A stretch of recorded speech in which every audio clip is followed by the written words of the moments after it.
thank you so much for thank you so much for being here for our talk. I'm Ming, Hi, I'm Roy.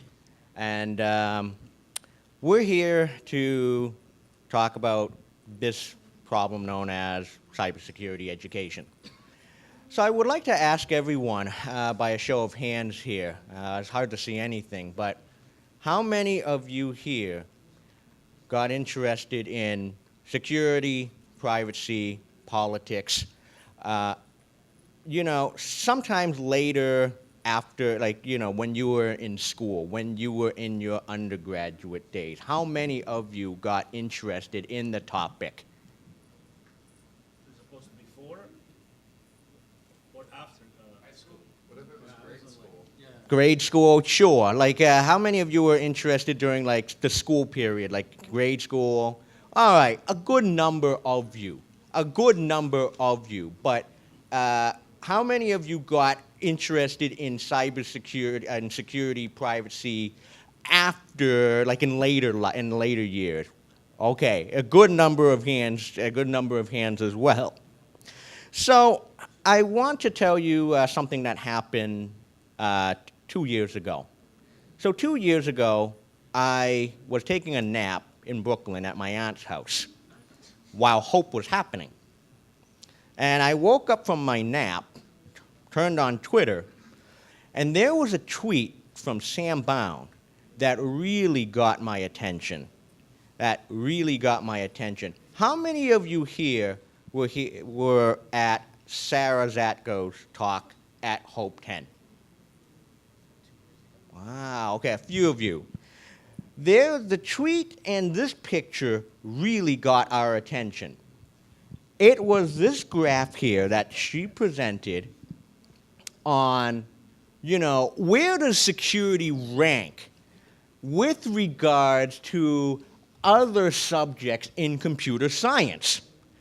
Now, the picture is a little dark, but I can show you that number 1 and number 2 at the very left, the highest bar, the higher emphasis, were on algorithm, data structures, and software design.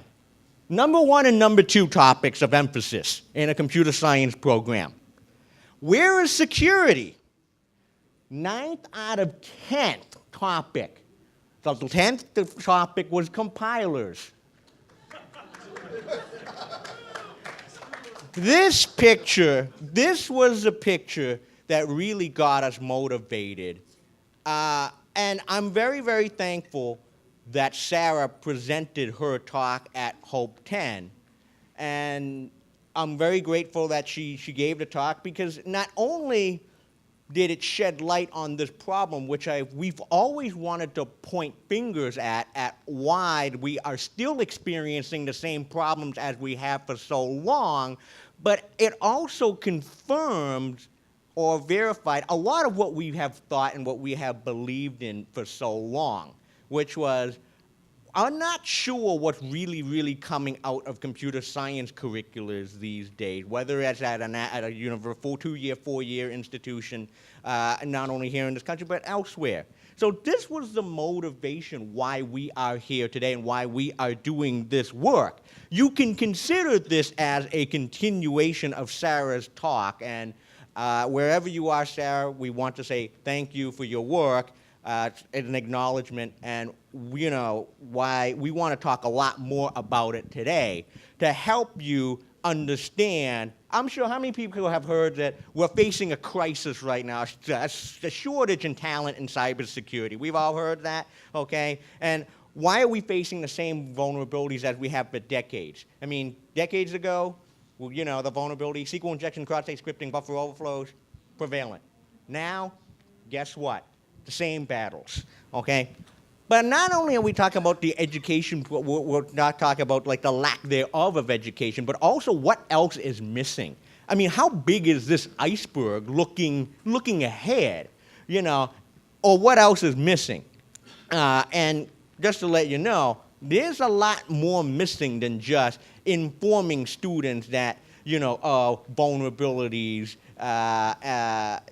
like the usual suspect of stuff. And we also want to have a discussion, a sustained discussion of what can we do to address these problems. Now I'm going to talk about the key integration into most computer science courses. Again, we have to make sure that students think about all the preconditions, invariants, and also kind of think like an attacker, right? It's very hard. It's a different way of thinking, thinking outside the box.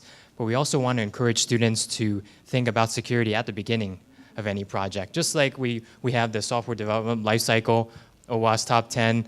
It's been, how many years has it been since it's been released? I don't know, a long time. I won't even say the number.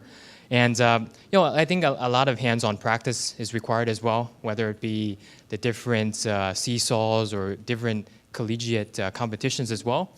And we also want to, I think this is a point that is a near dear to our hearts as well, because a lot of people, a lot of students, especially professors, may not even know about the different opportunities in security. It's really sad. And quite frankly, I mean, as you will see, you will see evidence of students. There's a lot of students out there that just don't know that these opportunities exist, including these types of conferences and get-togethers. They just don't know. And there's no excuse, right, to not integrate security into computer science courses, especially systems and application-based courses. We want to inform students of the opportunities, especially security and privacy problems, and also ask students to be good citizens. How many times have we seen in the news, right, good, bad? And also we want to encourage and challenge students develop the security mindset of an attacker in particular.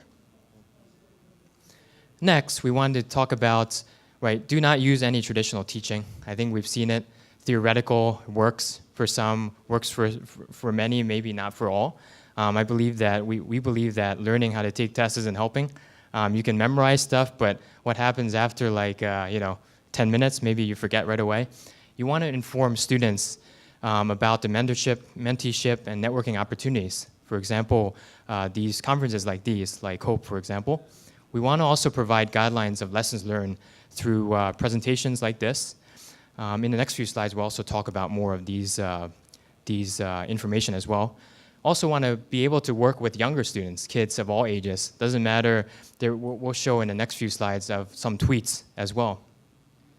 I think one thing I also want to add, in terms of what we all can do, all in this room that we can do, that would make a huge difference.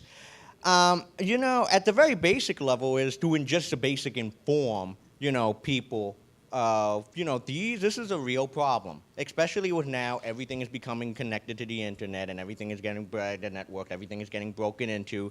These problems are real. This is no longer, dreaming up specific fictitious scenarios. Show them, X, Y, and Z. These cases have happened over the last few weeks. Every day some new scenarios happen. So what I feel also in computer science, now one of the things I also do, because I advise a lot of students, and there's a lot of students that go and study computer science, 2-year, 4-year institution, and of course, when you graduate, you have to eat, right? You have to find a job, you have to determine what's next in your career. And it is absolutely amazing that the number of students that I work with where they think they're going to go after they graduate. You know what places a lot of computer science majors think where they want to go, or where they think they practically have to go, which is their only option to go? Google, Facebook, Microsoft, the usual suspect of places. Paul Graham, he posted a tweet a little while back that said, in one institution, thou shalt not name, he didn't mention what it was. It was mind-blowing, the large percentage of computer science graduates only went to 5 places after graduation. The usual suspect of places. It should not be a surprise. So think about that. Let that sink in. A lot of the students think that is the road to go after you do a computer science degree. The usual suspect of places. Now this was from Carl Landwehr. This was from New England Security Day of April 2016, and he gave a talk at a security education panel, And this will also shed light on what's also really, really missing. The tip of the real big iceberg ahead is we need to train future leaders, not just computer science students, to understand the principles behind public policy issues relating to cybersecurity and privacy, so that when they rise to decision-making position, they will be less susceptible to making poor choices. Have you all heard of people that have made a lot of poor choices with regard to security, privacy, and politics? Well, yes. And it should not be a surprise that Carl teaches a course specifically on this matter. It's called Cybersecurity for the Future United States President. That's the course that he teaches. And there is a big reason why, because that is the big iceberg that we are approaching. Brian Levine at the UMass Amherst has mentioned, CSCE students need exposure to outside topics such as finance, criminology, democracy, and censorship, because sometimes the best solution is not technical. And I see this quite a bit in a lot of computer science curricula, is that you do a lot of theory, programming, theory, programming. How many of you here have gone to a 4-year computer science institution and felt that's the way that this program was structured? A lot of theory, programming, theory. And so there's lack of that global view of technology. I'm not going to say anything here. So here are some folks in the information security community you probably know of, and this has been a chatter, this was, I believe, since Sarah's talk.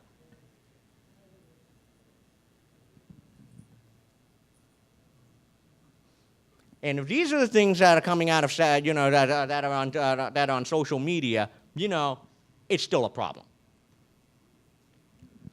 This is from a colleague of mine who's a software engineer. He's a technical manager of software engineering at TripAdvisor, and he mentioned, look, he told my class that if you want to work at TripAdvisor, you got to know basic security. Some real basic security principles, such as SQL injection, buffer overflow, cross-site scripting.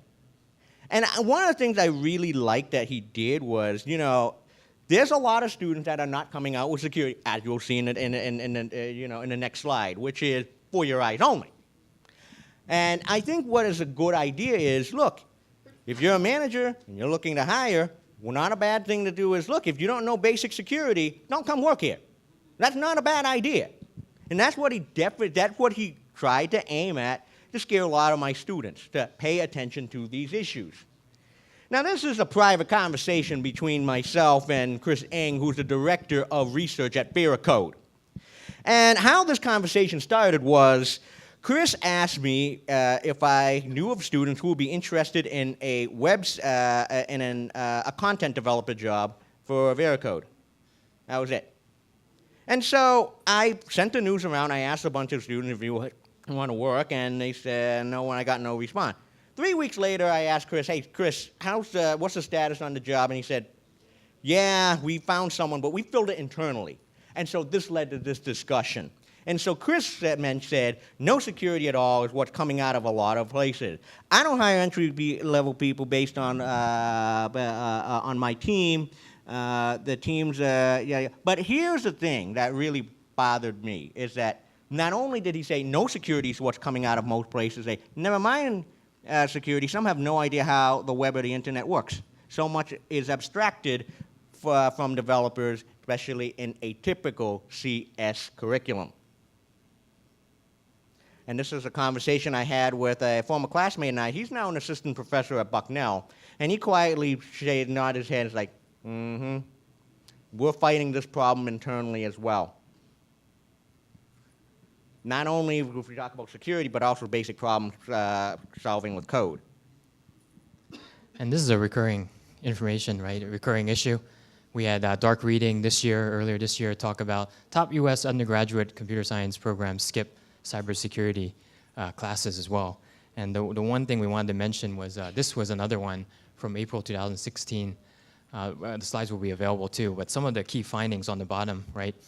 It says, I won't read them all, but none of the top 10 US computer science programs require a cybersecurity course for graduation. In fact, 3 of the 10 top university programs don't even offer an elective course in cybersecurity. Yep. Don't want to mention any names. University of Michigan ranked, but we're going to actually provide all the slides. More stuff here. Okay. All right, this was from the assistant director of the National Science Foundation, Dr. James Caros. Now, he gave this presentation in December of 2015, which I was lucky enough to go to. It was an innovation partnership meeting in Cambridge. And he even mentioned, all right, we want to grow cybersecurity, especially with the security industry. We want to grow it. I mean, this is a huge problem. All right, we have a lot of opportunities out here, but it seems like there is a lot of opportunities and little takers. And one of the things, the issues that he mentioned was his education challenge. Is that, look, changing undergrad curriculum is difficult. But it's also, another thing is, it's also targeted a lot of master's and advanced students. But how do we do about that? But even one of the things he mentioned was perhaps integration within the curriculum is the way to go, although it is not easy. So even the NSF has recognized this problem. Also on a high school level as well. Okay? Yeah. Sure. Just show of hands, how many people know about the CSTA, the Computer Science Teachers Association? Okay. Oh, awesome. Great.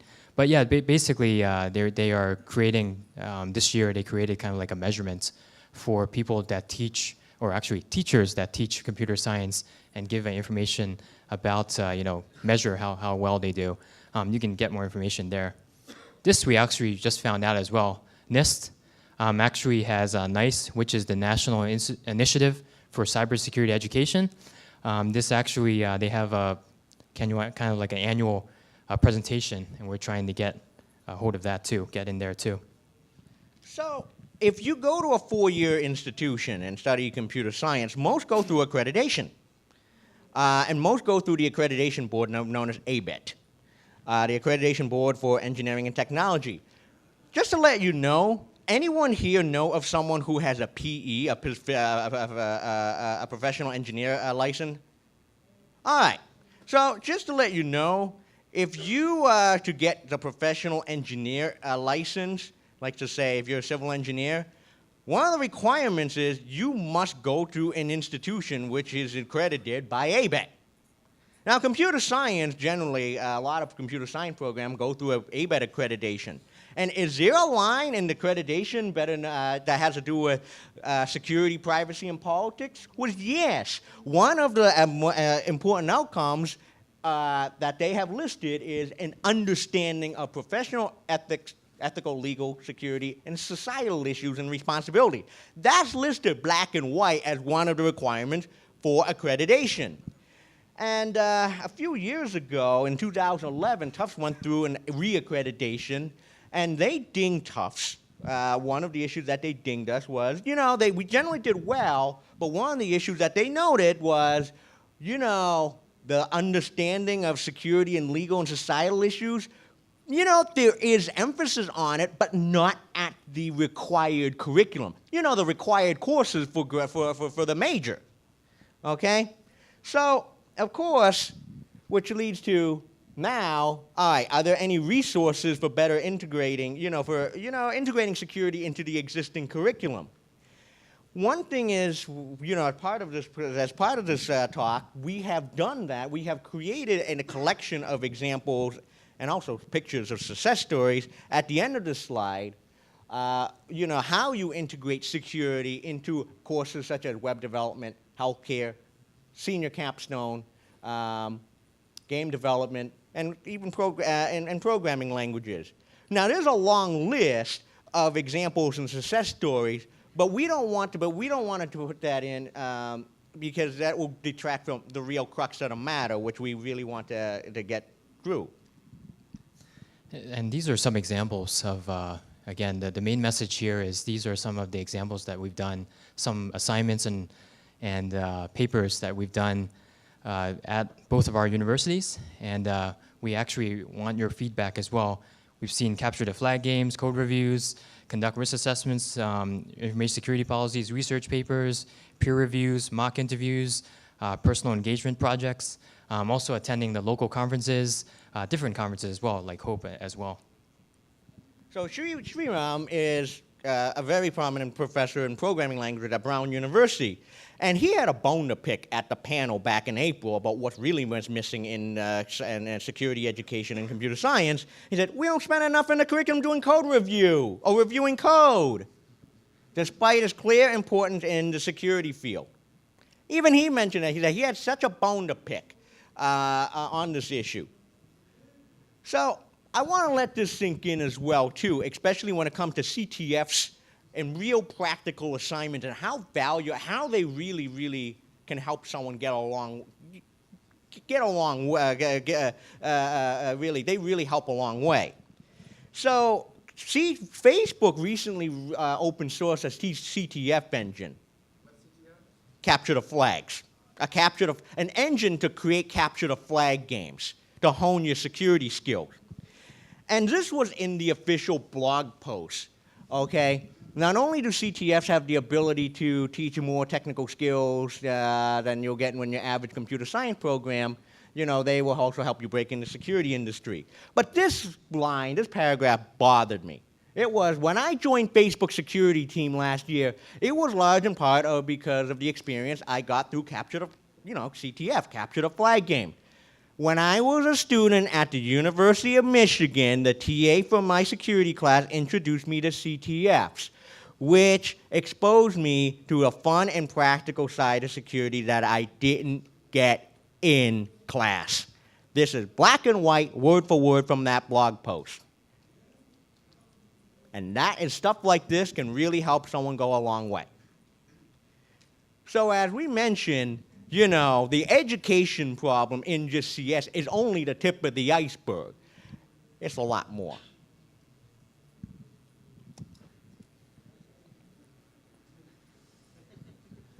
Anyone see this? Did anyone recall this article? Programmers, stop calling yourselves engineers. And let's talk about the title of engineer. And the bottom line is from that article is the title of engineer has been cheapened by the tech industry. And I can say, I think we're all guilty of that. We all have some part to blame on this, okay? And of course, they go through a litany of cases, all right? So the real further security education gaps are, number one, okay, the awareness that what we're building in software is critical infrastructure, life and death. And second of all is the problem with policy and leadership. I mean, this is what's really, you talk about bad laws, that's what's coming out. That's what's coming out these days. So was anyone here at Matt Blaze and Sandy Clark's talk yesterday? That was fantastic because it carried into today into our talk.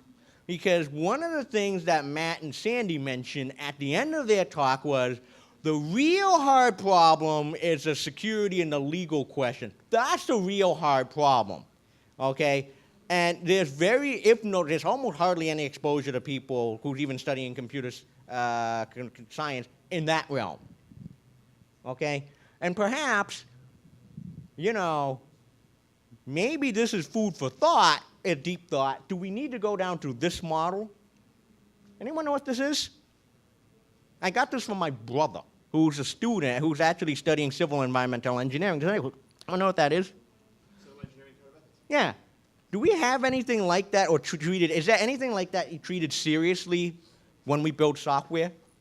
Treated seriously is the big difference. There's the ISC2 code of ethics, which we can all laugh at together. Okay. Say no more. Say no more. Okay? And there is actually, if you don't believe this, my brother sent me this, there's actually a PE exam for software engineer. Does anyone have one here? I didn't know there was one. Yeah. All right, effective April 2013, software engineering specification. This is by NCEES. Same people who give this the. What is that? Huh? What is This was, I forget. They're the same group that give the PE. So you may be interested, how are we addressing this gap? So one thing is, I'm at Tufts, and Tufts is famous for international relations, political science, and active citizenship. And recently, computer science became the largest major in the whole university. So how are we tackling this problem? Because as you can see already, not only do we have a technical problem in computer science, but we also have a policy problem as well, too. So we're in the process of hiring a bridge professor that actually works for two groups, that's in computer science and also the Fletcher School of Law and Diplomacy. And this position is called Cybersecurity and Policy Bridge Professorship. So it's a professorship that spans multiple departments. So we're actually opening that position up, I think, within the next few weeks. So if anyone is on the job market, for a bridge professorship, let us know. Let me know. Number 2, in spring of 2017, computer science and political science will create a joint course on cybersecurity and cyber warfare. Now, the target of this course is going to be undergrads in both computer science and also political science. And the goal of the program are, number 1, to get the technical folks an understanding of the policy and the legal side of things, because that's currently almost non-existent. And the policy and the policy folks an understanding of the technical issues. And that clearly that's hardly happening. Okay? But we want to target the undergrads and get them informed. Why some people are saying, yeah, but we already inform master's students. We already have master's programs all over the place. But by the time you inform master's students, they're too late. Because there's a lot of firms out there, a lot of the companies, they like to hire undergrads, like they pay them like $100K right out of school. And then we can start to think about the certificate and master's program. This is TBD, or to be announced, because I'm part-time, unlike Ming, who's full-time. But again, there's a lot of issues. Open up healthcare information security courses so that it's available to all students, rather than have an elective instead of just be part of a degree program, for example. And also development of a new course to incorporate student projects, work directly with students throughout the course, and just some other things too, including certification programs and integration with additional departments that are outside of computer science as well. One of the huge advocates of this, of this whole grand scheme of problem is Weld Pond. So Weld has, he's very passionate on this topic, and he even mentioned, I just wish that first-year computer science student can actually, walk through an exploit. See at Tacoma Bridge. Have anyone ever seen that video of the Tacoma Bridge, that fail? All right. Do we have anything like that remotely close in computer science right now? I don't. Home Depot. Yeah. Sony. Home Depot, Sony. Yeah. Okay. Maybe we can walk through one of those situations. Ashley Madison? Yeah. We can walk them through one of those situations and see what happened when you just don't even think of, when you don't consider security in your design. Okay? Chris Weissapel, and Chris Zhang also mentioned, the talent gap is, there's a lot of changes that need to be made, including textbooks and professors. More of the conversation. This one just speaks for itself. By the time information security in master's programs, graduate programs, is too late.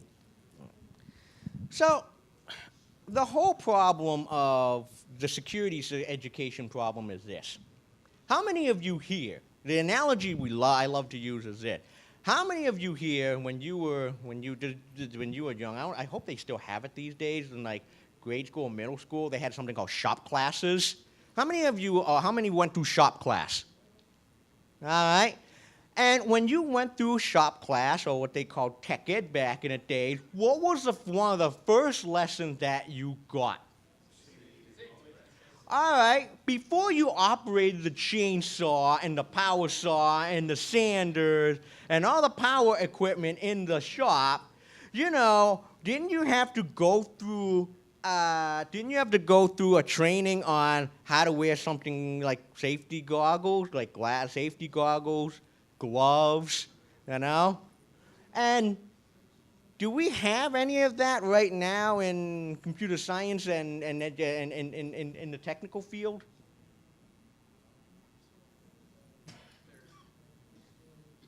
There's basic information literacy about basically how you're protecting everything together. In some schools as part of the freshman class. There's a fundamental difference here, which is if you do something wrong in shop class, you get your fingers chopped off. If you do something wrong in computers, it's other people's fingers that get chopped off, not yours.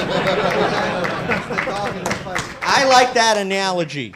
Is you get the other people's fingers get chopped off, but now I want to actually ask because by the way, that's all that we have. Like we're done with the talk. I mean, the rest of it is thank you. The rest of it is a collection of examples. Thank you, thank you. And we have a list of a collection of examples. Like we can run through them, like data structures. You can talk. You can talk about that. Yeah. Okay. We're just gonna go down. Right. But you know about other people's fingers being chopped off. Yeah, that's been generally true, and it looks like it's going to be continually true for a long time. Because let's talk about a thing that is emerging right now, self-driving cars. Not only will you get probably fingers chopped off and heads lobbed off, you're going to get a loss of life too. That's a hard problem to think about. Now we're entering that territory. If you don't think about those implications. It's like the Cherokee attack, the 2014 Cherokee. Apparently, somebody else could hack your system because they didn't take security seriously. And it's still an ongoing issue right now. I mean, I turned on my Twitter feed today, and I think something about GM, something about GM mentioning about something that they're going to do. So I think now is a good time. Yeah, we want to open this up to a nice, sustained discussion and conversation. How we're going to do this? So I think we're sold on the problem. It was suggested that there was a conversation actually at B-Sides Connecticut recently, and it was suggested that another part of the problem, which is even separate than the security piece, is that the computer science degrees now are more of a vocational school. They're more just teaching people how to code in some of the high-level languages that are used commonly, rather than really teaching them engineering, teaching them the fundamentals, teaching them assembler, whatever. And so, I guess my question to you is, first of all, is that true? You're far closer to it than I am, that there are other things that are missing from the curriculum. And then, if we believe that's true, if we believe that we want to make this something that is much more commonly part of the syllabus, not just for CompSci, but for kind of the broader range of degrees, like you were saying with Carl Landwehr, what are you recommending? I mean, I think all of us here would like to play a part one way or another in changing this, but I think those of us who are not familiar with academia in the US, are not familiar with kind of how change can be made there, would love to know how we can help. You had a hand up. Yeah, I basically think that, a lot of things we need to do is stop, some people tend to attack others who don't know as much as them, and if we take them and embrace them and try to mentor them, and we do these in our workplaces, in our educational environments, I believe we can start eliminating this problem and bring people forward instead of down.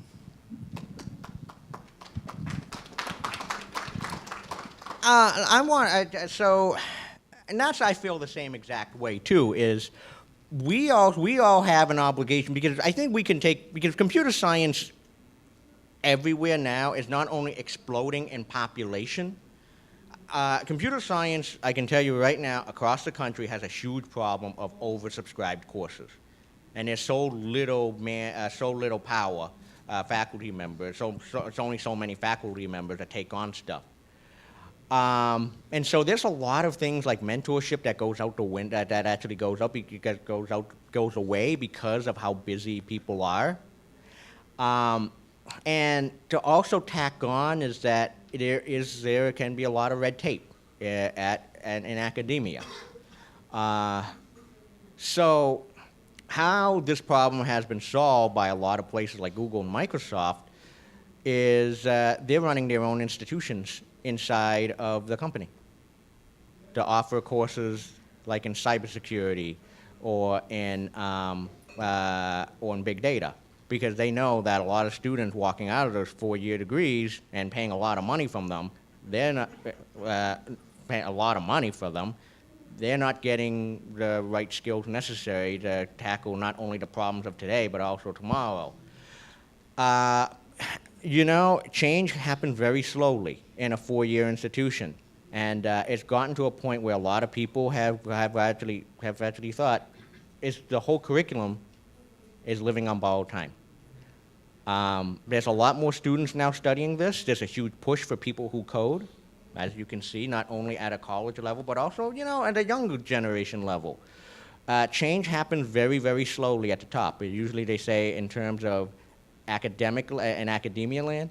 I mean, I was talking to a former classmate of mine who's now at the ACLU, and I had to break it to him. I hate to break it to you, but, you know, a lot of the courses that you and I went through, they're still taught the same way. The intro course is still taught in C and C++. It's the same exact curriculum that you and I took it 15 years ago.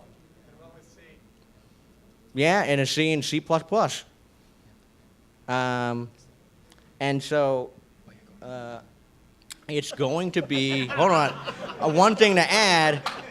I mean, I couldn't go and vent about this issue, but you know, the whole curriculum is very different, and it hasn't kept up with the times, quite frankly. And you know, like Ming was saying, right? We need more people from the industry. Think about all the colleges, they're looking for professors, so anyone who wants to submit a resume, let us know. We need more people from the industry to teach as well, teach in your organizations, right? Learn. We need more people participating in all these different committees, advisory groups, different conferences as well. You seem to have the understanding where did you get permission for your new course to be in the Tufts courseware? The new course that you're teaching with policy? Yes. Is it going to be part of MIT Open Courseware? As of right now, good question. It's a great thought. I like that a lot, and we have not considered it. And because, in fact, so you bring up another thing, is Tufts in terms of, because I'm actually teaching an online course this summer, and it's one of the very, very few. And there's a lot of schools that don't embrace online learning for business reasons. It's a good thought. Excuse me. So I come in and out of education. I usually teach tech certifications, not universities. I have department chaired at a university before, though. I see two problems. One, like especially with you guys, you're talking about security. Still, what, 75, 80% teach Java? I mean, Java, security, I mean, come on. So you have that, so that's a mixed message. And then the other thing is that, you know, I'm an electrical engineer by background and a physicist. And, you know, the way computer science is taught is not like any other engineering discipline.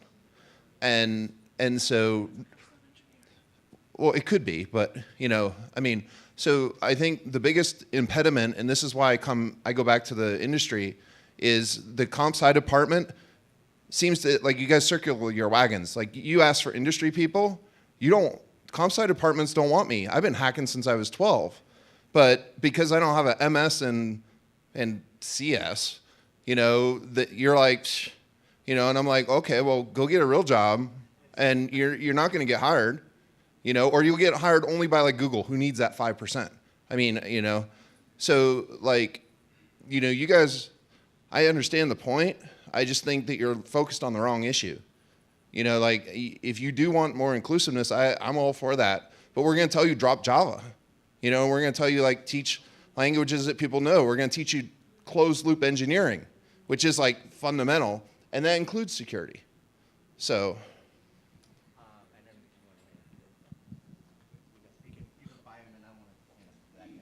So also he by trade. It's not just security. I've done research. I've taught at Columbia once in a while. I work at Google, and we see, and already the people who get hired are, you can imagine, a very, very thin slice of the top.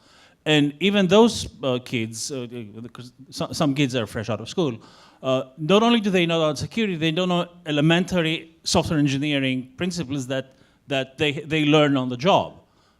So it's not just security that has this problem. I got something to say. I would like to say, and I see it because I manage people before. I've managed someone before, and we see this all the time. I would like to say, I mean, I hear so many stories from friends that they say, I give a student a problem, they fall flat in their face. It happens more often, and I think a number of us actually can identify with that. One of the things I have to say is that this is a very controversial remark I'm going to make, and some people need to understand, you got to look really, really hard, why do you want to go to college? And some things in college, they're not going to teach you. For some people, it's probably not the right way to go as well. I mean, I see a lot of people who go pay $50,000, $70,000, think that will be the way that will get you the next thing in life. And now, that's no longer true. That's no longer true. When they heard SQL injection, buffer overflow, cross-site scripting, you got to know this shit or you don't get a job, what was the students' reaction? Oh, no, it gets better. We have never heard of this before. Well, that's part of it is, but here's the thing. Granted, they're juniors and sophomores, so one of the outcomes of my web course is cross-site scripting and injection attacks. So they have seen it, they have been exposed to it, they have actually have to do risk. They have to do a security analysis, in writing, in writing piece, and they find one thing that I don't like to say much about myself, and they have really built this big interest in security, and also it's not only the course is like 80 students, and also the male-female ratio is also pretty good as well too, which is fantastic, and most of them are scared, but sometimes that fear factor helps to say, okay, what am I really missing in my learning, and that can be a good thing. Now about the Java problem, I think Brent, did you have a comment on that? Yeah, it feeds into a larger question I had. Yeah. So, okay, so like my computer science curriculum, I have 2 degrees from an ABET accredited school in computer science that are part of a school of engineering. They intro program is in Java. It doesn't matter. It's a programming language, and if you graduate from an ABET school, you'll have 4 or 5 by the time you're done. The question I have is, how do we push forward rigor? Because security analysis is just defect analysis, which every other engineering discipline already does, just that we don't do it very well. And I've never even heard of the PE for computer science until today. And well, it's on software development, yeah, but close enough. Exactly. Yeah. And I have an actual ABET degree, and I could, in theory, take it, except that it's impossible to work under an ABET accredited, or under a PE, because there aren't any in Tacoma High. So how do we push forward rigor if we can't actually get a PE in real life, and nobody other program wants to do it, and instead we spend time yelling at, why are you using the tool I don't like? You should use the tool that I like. Yeah, you should use Emacs. I would say BIM, and that's how religious wars start. Okay, I think one thing is about the programming language issue, in which I've heard many people have said, I have actually gotten emails from employees like, why aren't you teaching Java? Which we can't hire. We actually had 2 candidates, one student from your school, another student from our school. They were both as sharp, but the only reason why we hired the other person is because they had Java. But on the flip side is, it shouldn't matter. I mean, you should know, especially if you do computer science, you should know N number of languages. The more important thing are like the big ideas, such as like first-class functions, type system. I think those are the important keys. If you can understand that, you can learn any language. Tabs versus spaces. That can. But however, it does raise a question. It does raise bigger questions.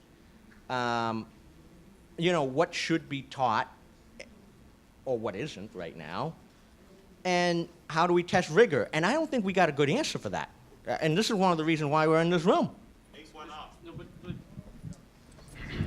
But rigor in computer science is not the same as rigor in other engineering disciplines. I majored in both electrical engineering and computer science, and I work for Google. I have TA'd at the graduate level. I've seen all of these things, and the rigor that we need in programming or in computer science generally, or certainly in cryptography, which is what I do, is nothing even.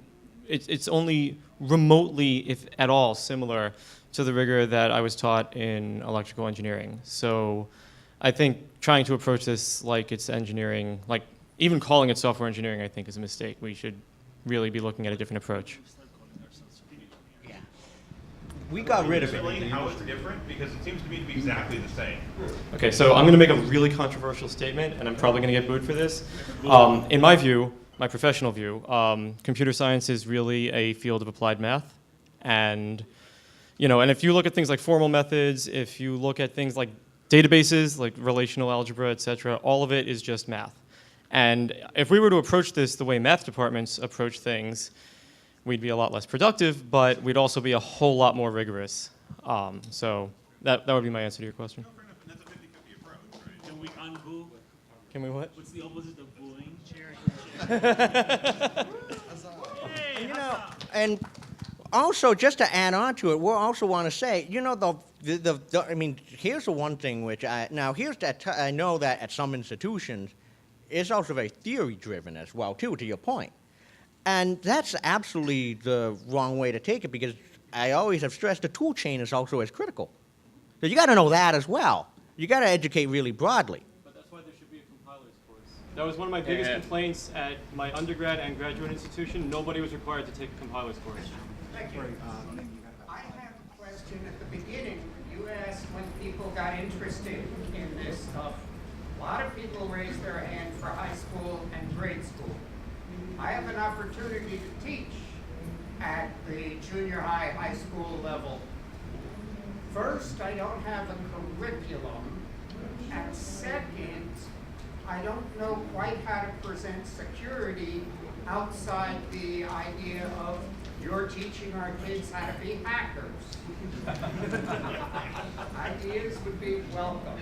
Okay, so I am first of all, thank you for bringing that up. So I can tell you something I did back in January. So I got invited to girls at a former student of mine's. It was in Cambridge, and she teaches on Wednesday evenings on Girls Who Code. And I got invited to talk about basic security. And what I did was this. All right, here's a blog. All right, here's a blog. Try to break it. Do all the fun stuff with it. Break it. Break it whatever you want. And of course, one of the things I showed was the good old-fashioned trick, which is still very applicable these days. Well, what's the whole idea about password attack? Password, trying to break the login for the blog for a WordPress site. And you know what? It's to prove that whatever can be built should be able. It's to build. Yeah, not to build something, but to break it. But also to be aware, be mindful of what goes wrong, and to apply it to think, hey, this is why, a lot of our, a lot of our information have been stolen. And the kids probably see these stuff on the news, like X, Y, and Z got hacked. And even kids, they use like Club Penguin, and I don't know, they're probably like kids that have a Pokemon account, they probably got broken into already, but that's how that stuff works. But also, it's to start to think, hey, you know what? I could not only get this to do this for a living, but also I can also get arrested for that. So to see the trade-off for that kind of stuff. Oh, I'll go take two more. Yeah, I don't think it'll reach. Come on up. I saw you put up the VW deal on one of your slides, And I mean, realistically, how many of you believe that an engineer or a software developer at VW just independently, rogue engineer, decided, hey, let's develop software to cheat the diesel emissions standards, right? I mean,